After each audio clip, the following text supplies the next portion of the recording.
The July air hung thick over Baltimore, the kind that clung to your skin and made every streetlight shimmer through a haze of heat and exhaust. Patterson Park slept lightly that night, its row houses lined up like weary sentinels watching over the cracked sidewalks and corner stores that never truly closed. But at 11:47 p.m., the uneasy quiet shattered when a scream echoed from King's Market, a sound so sharp it seemed to split the summer air in two. By the time Officer Daniels arrived, the front door of the market stood half open. A single light flickered above the register, illuminating rows of canned goods, a tipped-over stool, and a trail of broken glass glinting beneath the hum of the ceiling fan. Behind the counter, Martha King, 67 years old, owner of the market for over 3 decades, sat tied to a chair with electrical cord, her eyes wide and unfocused. Her lips trembled. "He was here," she whispered. "He was just here." Detective Henry Morales was called in before midnight. He'd been on the Baltimore force long enough to recognize when something didn't fit. A robbery without theft, an attack without motive. As he stepped into the store, his shoes crunching against glass, he caught the faint scent of lavender soap mixed with cigarette smoke, oddly gentle for a crime scene. "Martha," he said softly, crouching beside her. "Did you see his face?" Her gaze drifted toward the darkened window. "He knew where everything was," she murmured. He didn't take a thing. The paramedics lifted her onto a stretcher. Outside, curious neighbors gathered beneath the yellow tape, some in nightgowns, others in work boots, whispering names and theories. The city had seen its share of violence in '76, but no one expected it to reach Martha King's doorstep. She was the woman who extended credit when you couldn't pay, and left loaves of bread for kids who didn't have lunch money. Detective Morales watched as the ambulance pulled away, red lights flashing across his reflection in the store's front glass. The cash register remained untouched. A single dollar bill lay folded on the counter, pressed neatly beside an open ledger. Whatever happened here, it wasn't about money. Officer Daniels broke the silence. "Think it's some junkie who panicked?" Morales shook his head. "No, this feels personal." He stepped behind the counter, noticing a faint indentation in the dust beside the phone, like someone had rested their hand there for a long moment, hesitating before cutting the line. Outside, thunder rumbled faintly in the distance, as if the whole city was holding its breath. He turned off the lights and locked the door behind him. Tomorrow he'd start asking questions about who knew Martha best, about who had something to lose if she ever spoke. For now, only one thing was clear. In Baltimore, secrets never stayed buried for long. And if you want to uncover the dark truths hiding behind familiar streets, don't forget to subscribe. This story goes deeper than it seems. Morning came slowly to East Baltimore, with sunlight filtering through the thin curtains of row houses and the hum of delivery trucks beginning their routes. King's Market, usually the first place to open, remained dark. A handwritten sign hung on the door, "Closed until further notice." For the first time in years, the neighborhood felt hollow, without the scent of Martha King's fresh coffee drifting into the street. Detective Henry Morales stood across the road, watching a group of residents gather outside the store. He recognized most of them, people who'd spent their lives in the same few blocks, surviving hard winters and lean paychecks. Mrs. Lang, who ran the diner 2 doors down, was shaking her head. "That woman fed half this neighborhood," she said. "Who'd want to hurt her?" Henry took out his notebook. "When did you last see her?" "Yesterday afternoon," she said. "She was arguing with that boy, Tommy Reese. You know him, the one always talking about leaving town but never does." Tommy had once worked for Martha, a restless 20-year-old with a temper, a love for old cars, and a record for petty theft. Henry wrote the name carefully. He knew how desperation could twist someone's judgment, especially in a place where opportunity felt like a rumor. Across the street, Reverend Cole from St. Matthew's Church approached, his collar gleaming white under the morning sun. "Detective," he said softly, "this community is frightened. Martha's been our anchor. You find out who did this, you'll bring peace back to more than just her doorstep." Henry nodded, though peace felt like a luxury he hadn't seen in years. He'd learned long ago that every quiet street carried its own storm.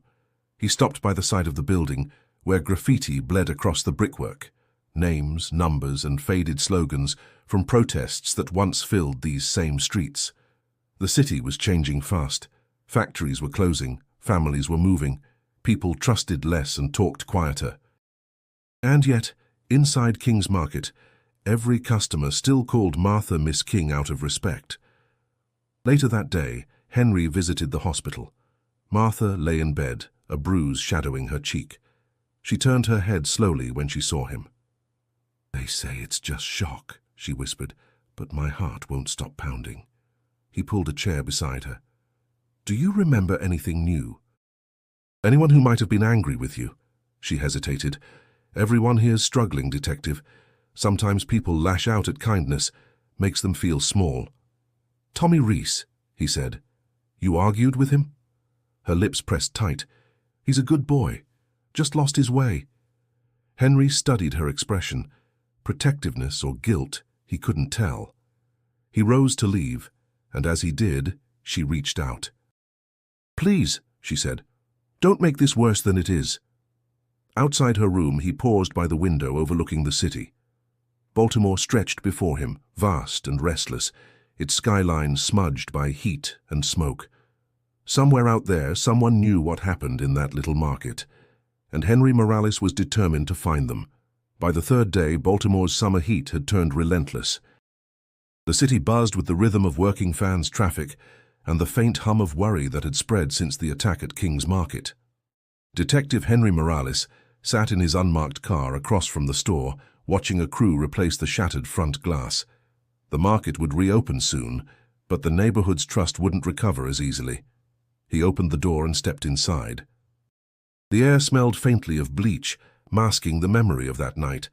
Shelves had been restocked, the register cleaned, and the small radio behind the counter played soft Motown tunes. It all looked ordinary again, too ordinary. Henry's partner, Detective Arlene Fields, leaned against the cooler, sipping a Coke. "No prints besides Martha's and the customers we already know." "Forensics came up empty," she said. "You still think this wasn't random?" He nodded. "No forced entry. Whoever did this, Martha let them in." Arlene exhaled sharply. "Then it's someone she trusted." Henry studied the counter. The ledger from that night had been returned to its spot, fresh pages now filled with neat handwriting. He flipped through and noticed the same pattern: consistent sales, modest profits. But one line caught his attention. A cash withdrawal 2 days before the incident, marked simply as loan repaid. "Martha said she never took loans," he muttered. Arlene frowned. "Maybe she was helping someone again. You know how she is, quiet about people's troubles." He closed the book. Or someone was helping themselves. Outside, the afternoon heat shimmered over the asphalt. Across the street, Tommy Reese leaned against a lamppost, cigarette between his fingers.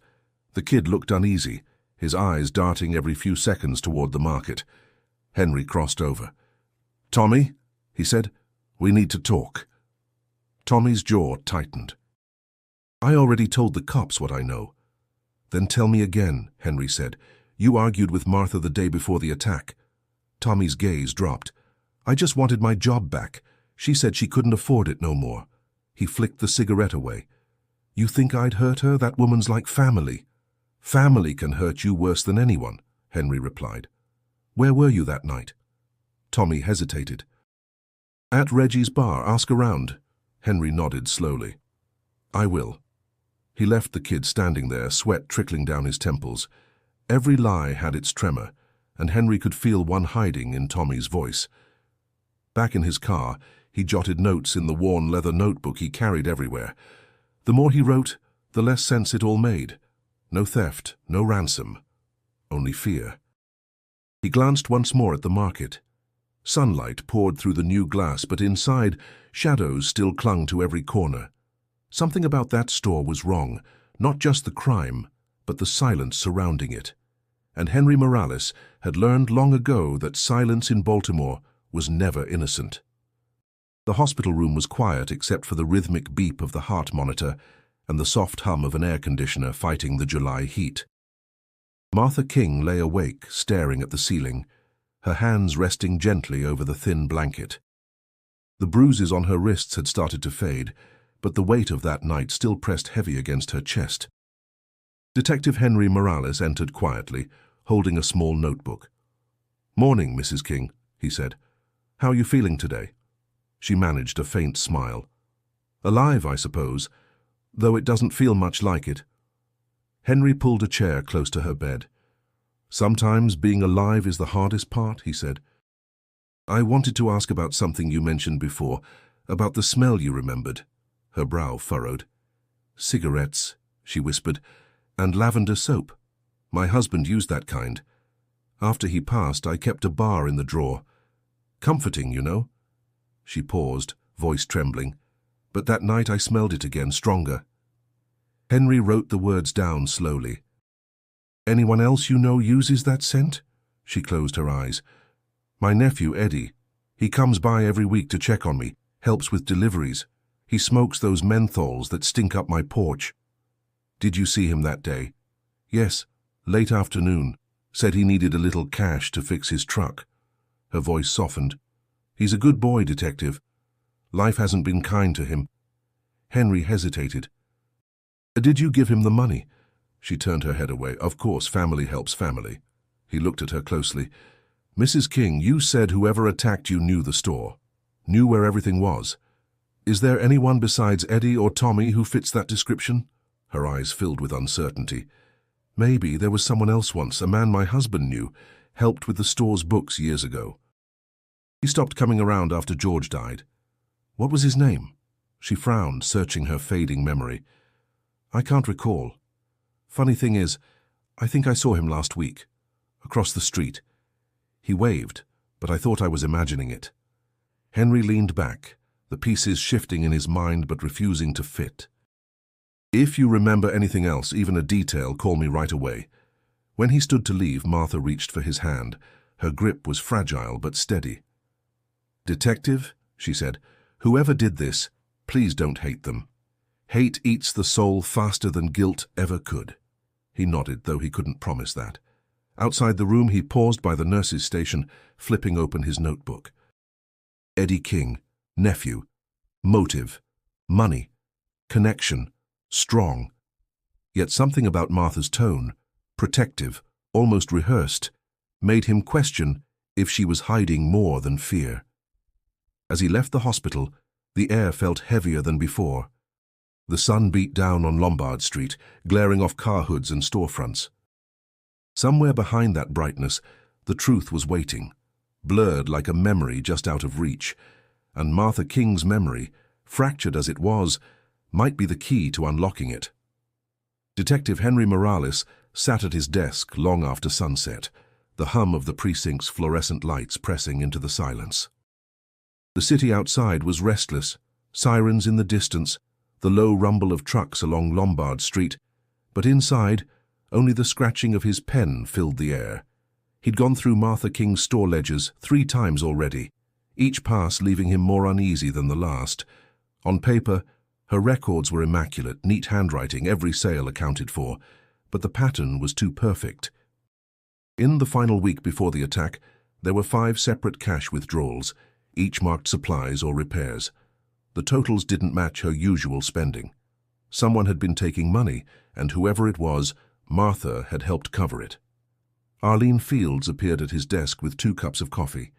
"You've been at this for hours," she said, setting one down. "You find anything worth losing sleep over?" Henry tapped the open ledger. "Maybe these withdrawals, too regular, too clean. She's either hiding someone's mistake or protecting them." Arlene took a sip and leaned over. "Could be Eddie. Family makes people do stupid things." "Yeah," Henry said, eyes fixed on the numbers. "But if she was protecting him, why lie about it?" He flipped to the back of the ledger, where a loose receipt had been tucked between pages. It was dated 2 days before the attack. $480 cash, withdrawal, no supplier listed. The signature at the bottom wasn't Martha's. It looked shaky, like someone trying to copy her handwriting. "Get this analyzed," Henry said, handing it to Arlene. "I want to know whose hand that is." Later that evening, he drove back to King's Market. The street was quiet, the windows reflecting the neon flicker of a nearby diner. Inside, the store smelled faintly of cinnamon and cleaning fluid. The ledger drawer was still unlocked, something Martha would never have allowed before. He found Eddie behind the counter, restocking shelves. "Evening," Henry said. Eddie looked startled. "Detective, you shouldn't be here this late." "Neither should you," Henry replied. "Your aunt told me you've been helping around the store." "Trying to keep it running. She needs the help." Henry nodded slowly. "Funny thing. These records show money missing. Big sums. You wouldn't know anything about that, would you?" Eddie's hands froze mid-air. "She lent me a little, that's all. Said I could pay her back once I found steady work." "How much is a little?" "Couple hundred, maybe." Henry studied him. The kid's voice wavered between guilt and fear. "You know she almost died that night," Henry said quietly. "If you're mixed up in something, now's the time to tell me." Eddie's jaw tightened. "I'd never hurt her. She's all I got." Henry left him there staring at the floor. As he stepped outside, a gust of warm wind swept down the block, carrying the faint smell of cigarettes and lavender. He stopped, heart quickening. Someone had been there recently. Someone who didn't want their presence remembered. The trail wasn't cold, it had just begun to smoke. By late July, Baltimore felt like it was boiling over. The air hung thick with heat and rumor, and every newsstand carried the same headline: "Elderly shop owner bound in broad daylight." Reporters circled the story like flies, each one hungry for an angle that would sell. To them, Martha King was no longer a woman. They'd turned her into a headline, a cautionary tale. Detective Henry Morales flipped through a stack of local papers at his desk, his jaw tightening. He hated how they twisted facts into spectacle. Across the bullpen, phones rang non-stop, the city's crime wave swallowing every ounce of attention the department had left. Arlene Fields dropped a fresh report on his desk. "Command wants this closed," she said flatly. "Too much heat." "Captain thinks we call it a burglary gone wrong." Henry looked up. "A burglary where nothing was taken?" "Not our problem, apparently." He rubbed his temples, fighting the exhaustion that had become his shadow. "If we close it now, we let whoever did this walk. You think that sits right?" Arlene sighed. "What sits right doesn't pay the bills around here. But for what it's worth, I'm with you." He leaned back, staring at the faded map pinned to the wall. Every red mark was another unsolved case, another ghost haunting the department. The thought of adding Martha King to that list made his stomach turn. That afternoon he drove back to the hospital. Martha's condition had improved, but her spirit seemed dimmer. She looked smaller somehow, as if the weight of everyone's pity had pressed her down. "They're saying it was just a robbery," Henry said gently. "You know that's not true, don't you?" Her eyes flickered with something, fear, or maybe guilt. "Sometimes truth makes things worse," she whispered. "People like simple stories. They don't want to hear what really happens behind locked doors." "Someone tried to kill you, Martha," he said. "That's not simple." She turned her face toward the window, the sunlight tracing every wrinkle earned through years of kindness. "Detective, if I tell you who it might be, you'll destroy what little family I have left." Henry's voice softened. "You think protecting someone will save them?" "It might save me." Her words lingered in his mind long after he left the hospital. Outside, a small crowd had gathered. Neighbors, church ladies, even a reporter with a camera, waiting to catch a glimpse of her. He pushed past them, but not before catching a fragment of conversation. "Her nephew's been acting strange," someone murmured. "Shows up at the store like nothing happened." "Maybe he's the one," another voice said. "Always was trouble." Henry climbed into his car, gripping the steering wheel until his knuckles whitened. The case wasn't just about one attack anymore. It was about a neighborhood turning on itself, searching for a villain to make sense of its fear. And if the department gave up, he'd keep digging alone. Because somewhere beneath the noise, Martha King was still hiding the truth, and time was running out to uncover it. The rain came without warning that Friday afternoon, a steady gray curtain that washed over the cracked sidewalks of East Baltimore. Detective Henry Morales was driving back from the precinct when his radio crackled with static, another call about King's Market. He turned the car around, his pulse quickening. When he arrived, Martha King was standing in the doorway, holding an umbrella too small for the downpour. Her expression was guarded. as if she'd been caught doing something she shouldn't. "Mrs. King," Henry said, stepping out of the car, "you should be resting." "I had a visitor," she said, her voice trembling slightly. "A man from the past. Said he used to know my husband." Henry frowned. "What did he want?" "To pay his respects," she said, "but something about him didn't feel right. He knew things, small things, about George, about the store." He studied her face. "Did he give you a name?" She nodded faintly. "Said it was Walter. Claimed he worked with George back in the 50s. The name meant nothing to Henry, but it stuck in his mind like a splinter. He glanced inside the market. A faint smell of cigarette smoke lingered in the air, mingled with the sharp scent of fresh polish. "When did he leave?" "An hour ago," Martha said. "He promised to stop by again tomorrow." Henry took a step closer. "If he does, you call me right away, you understand?" She hesitated, then nodded. He didn't seem dangerous, just hollow, like a man carrying too much memory. Henry scribbled the name in his notebook. "Memory's heavy," he said quietly. "Sometimes it crushes people." Later that evening, as the storm thickened, Henry stopped by Reggie's bar, a dim corner haunt frequented by the neighborhood's working class and wanderers. The air was dense with cigarette haze and the low buzz of conversation. He showed the bartender the name. "Walter, you say?" the man grunted.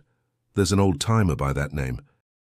Comes in some nights, sits by the jukebox, talks about the past like he wants it to forget him."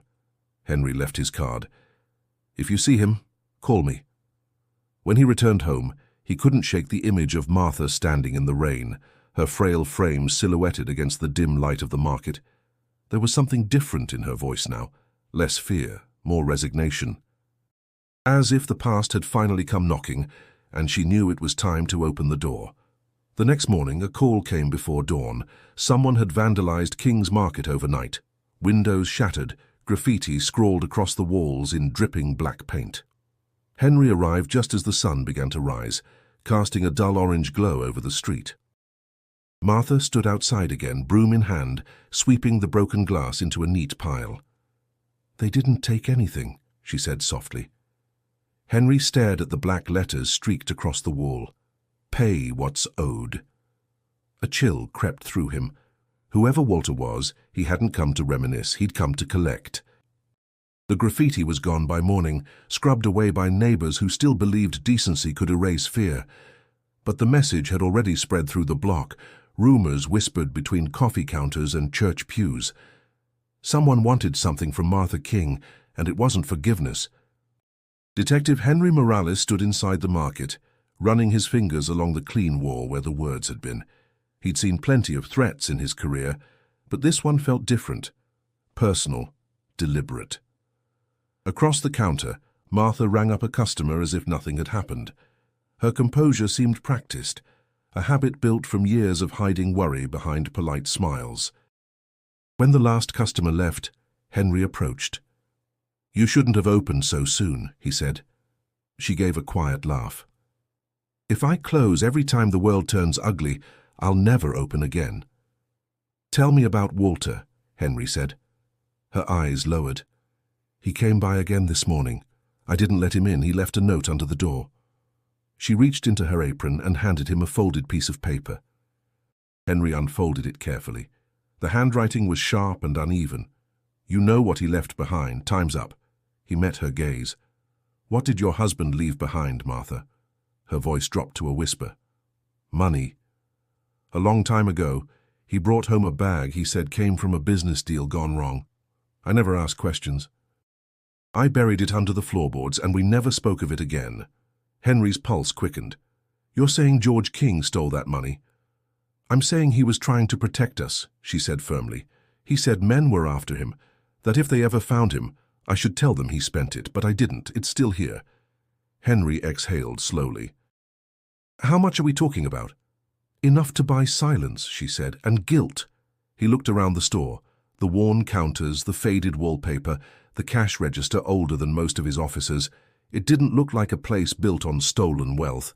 It looked like a woman's life spent trying to atone for someone else's sins. "You need to hand that money over," he said. "It's the only way this ends." Her eyes glistened. And if I do, what happens then? They'll still come.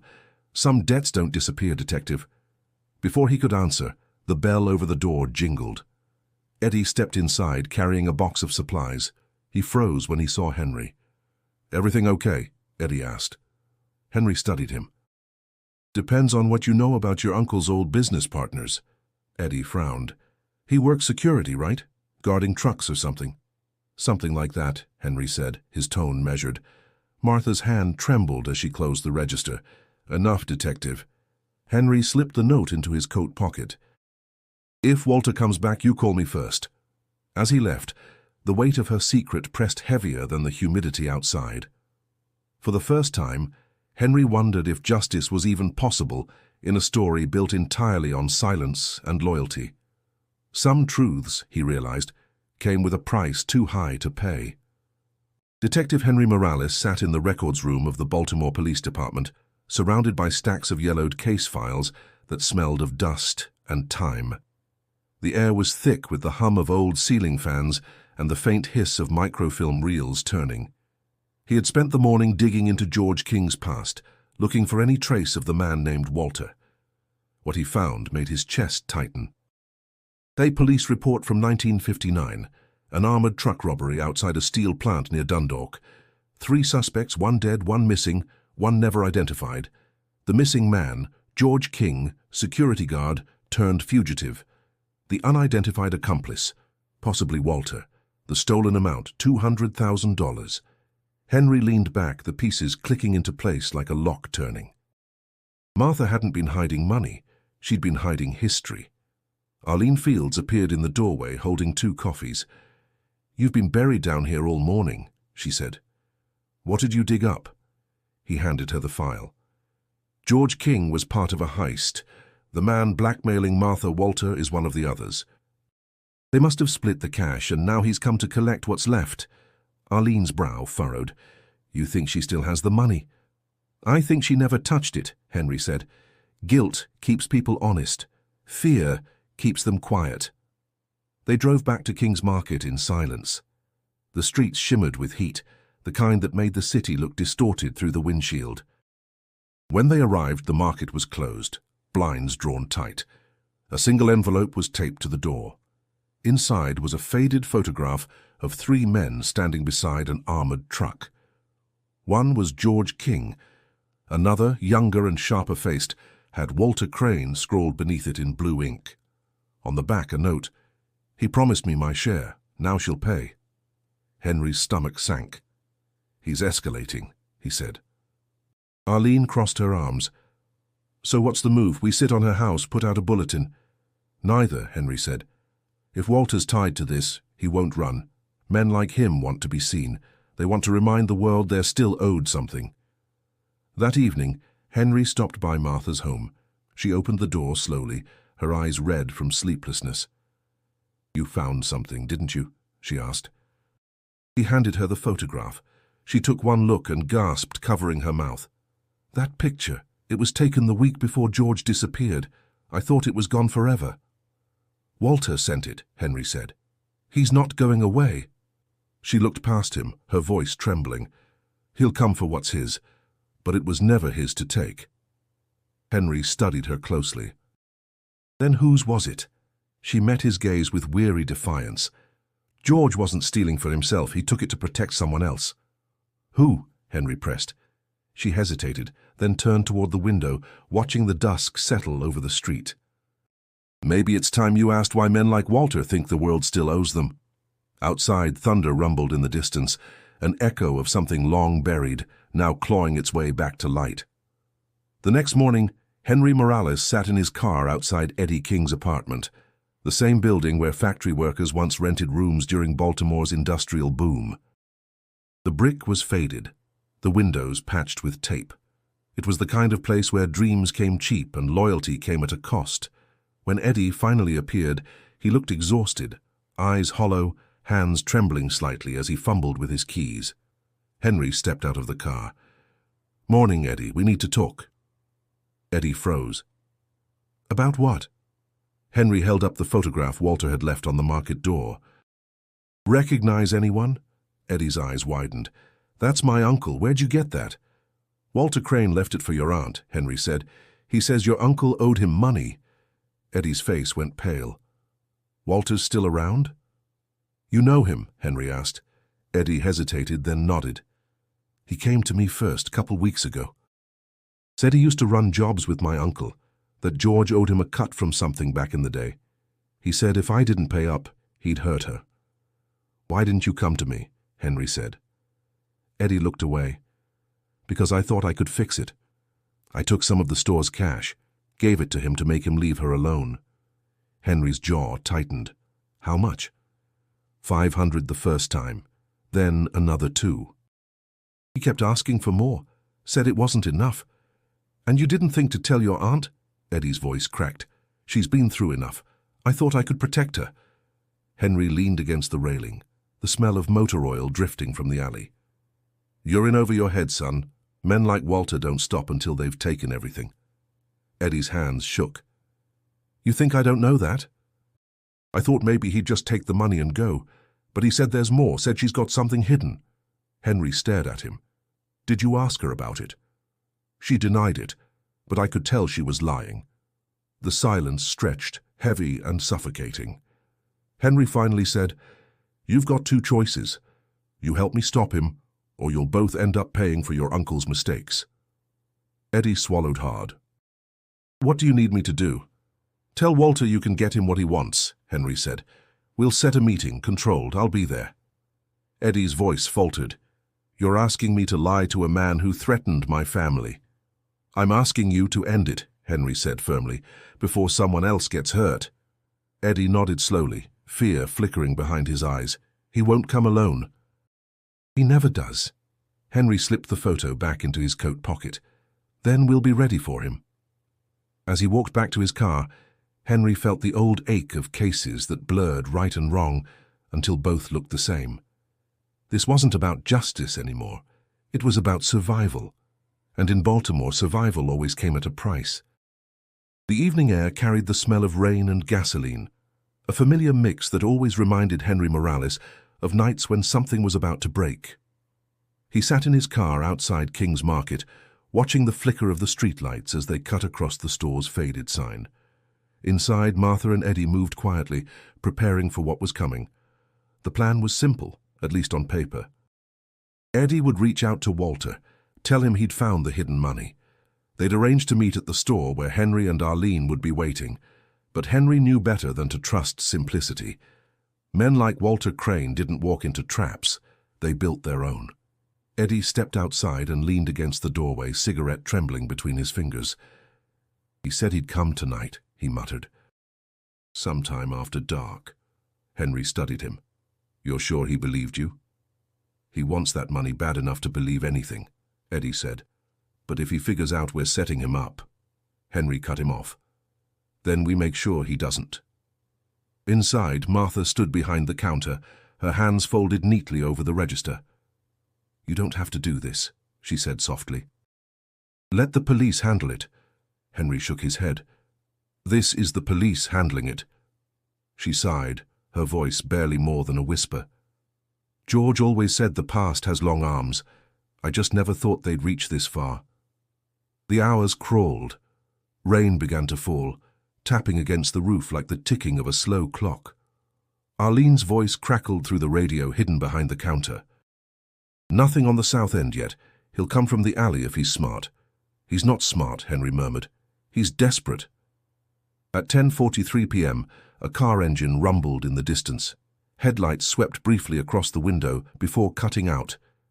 Eddie stiffened. That's him. Henry motioned for silence.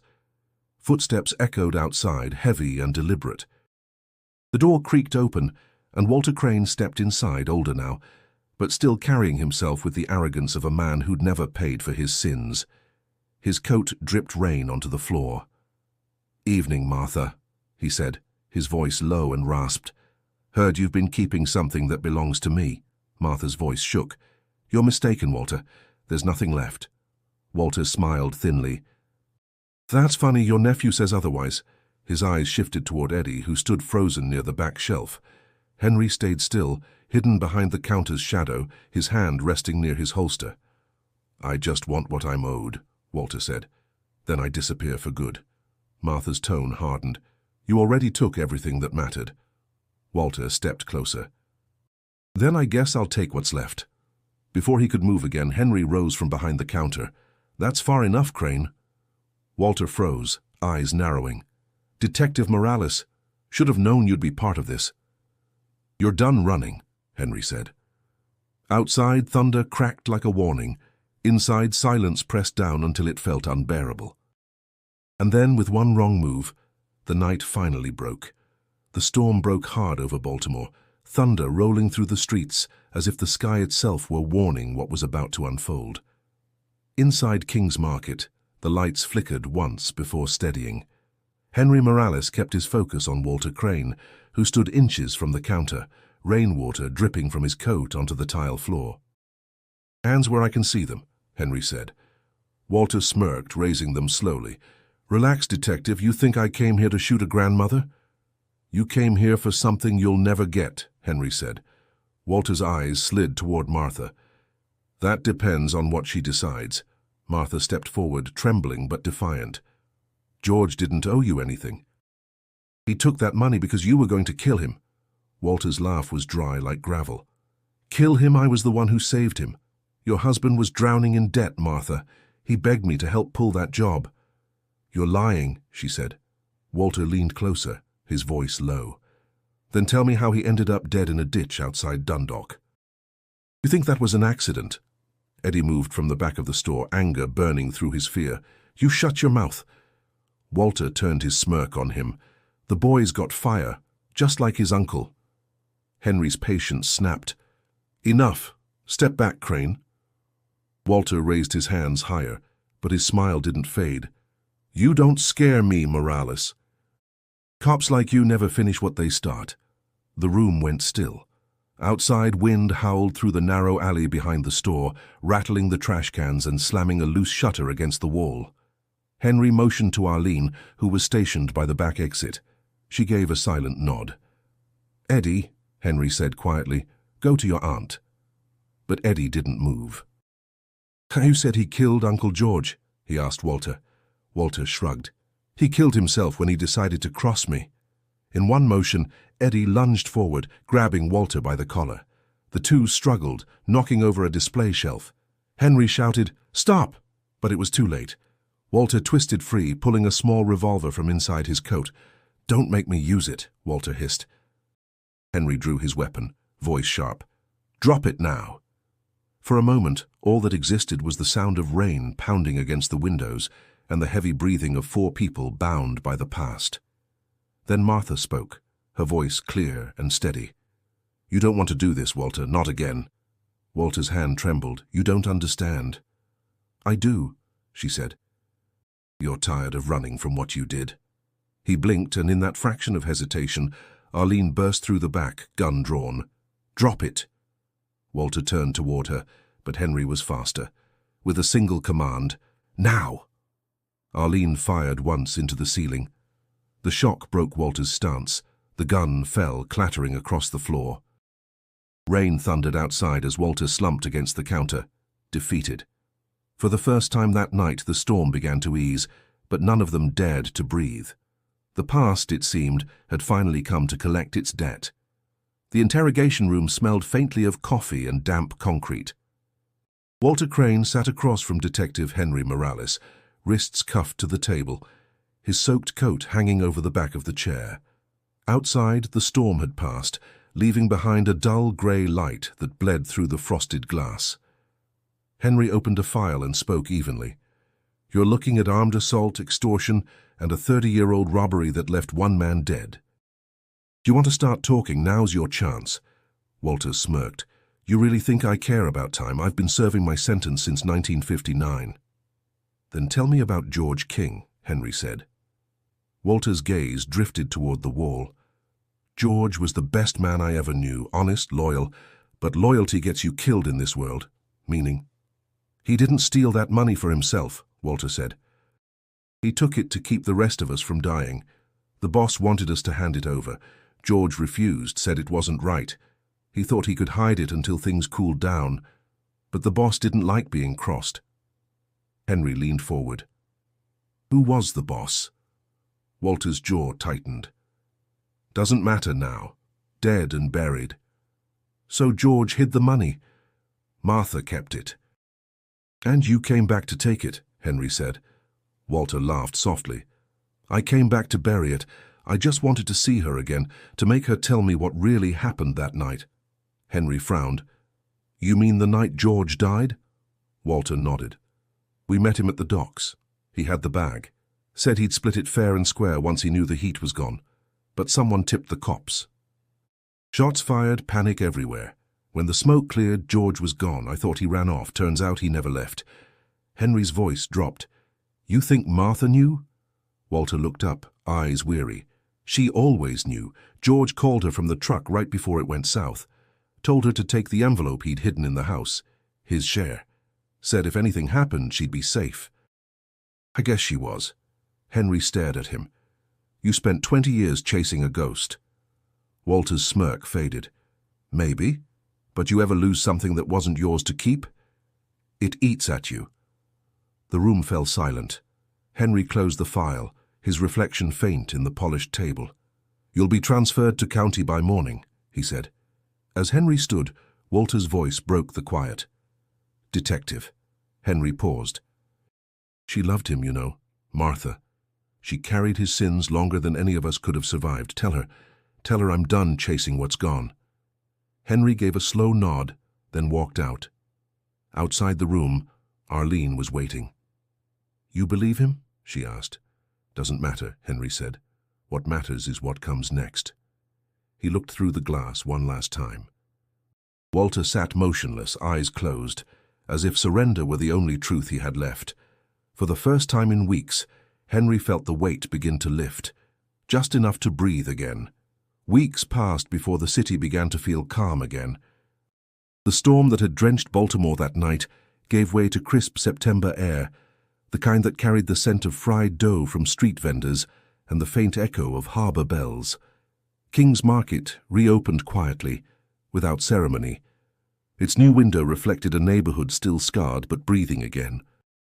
Detective Henry Morales stopped by one afternoon, his badge tucked away, dressed not as an investigator but as a friend.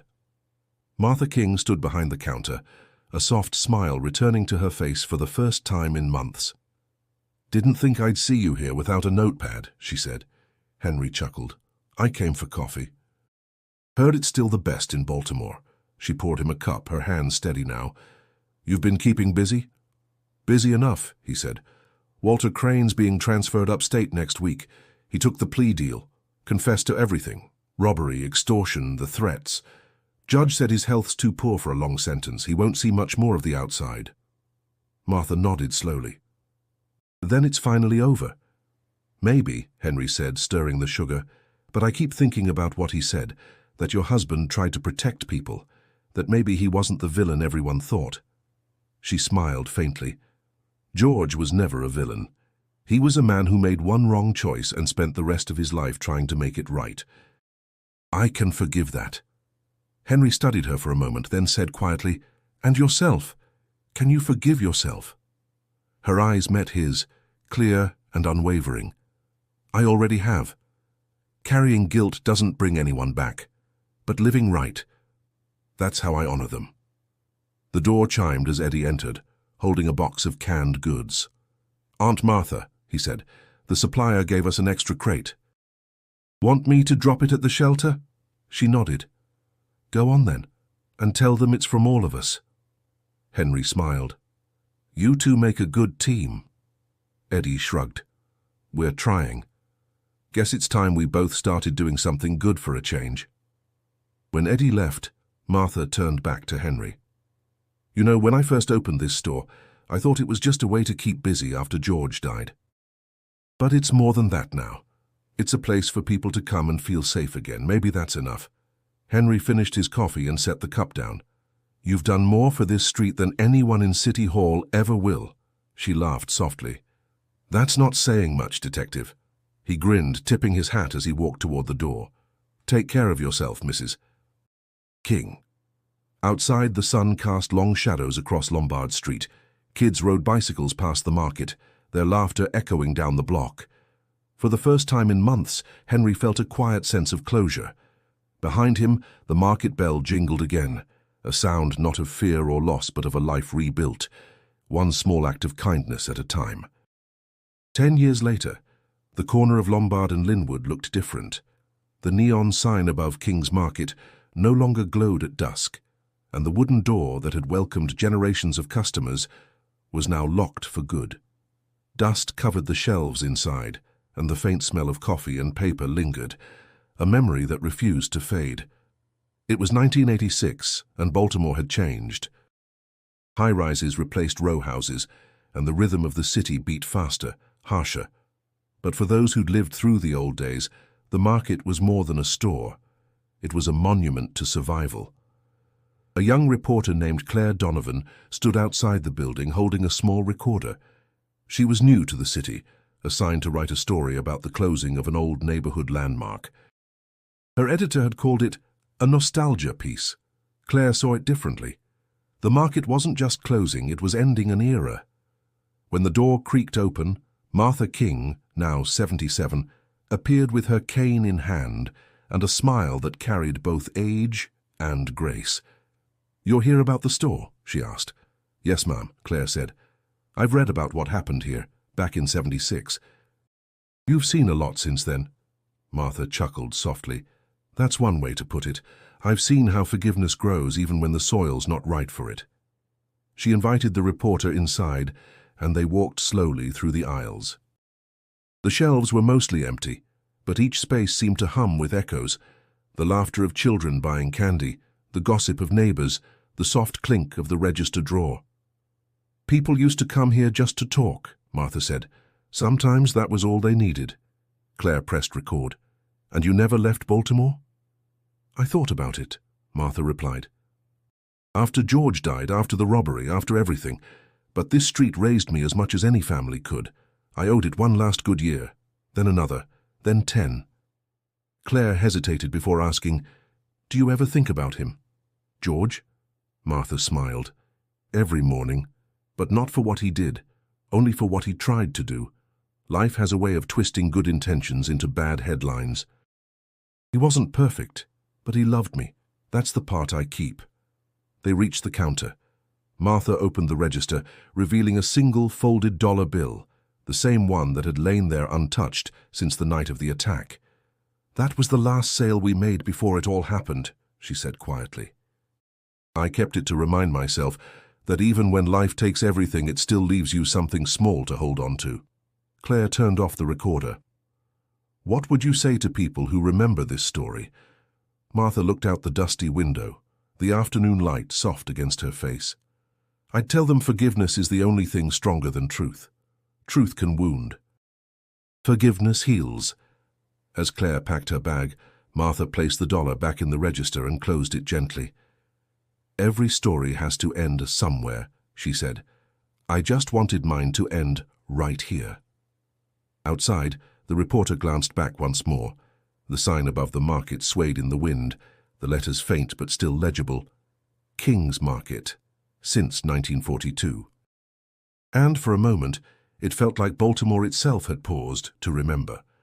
"If you want to hear more real stories where justice meets the human heart," Claire's voice would later say in her recording, "subscribe and keep the story alive."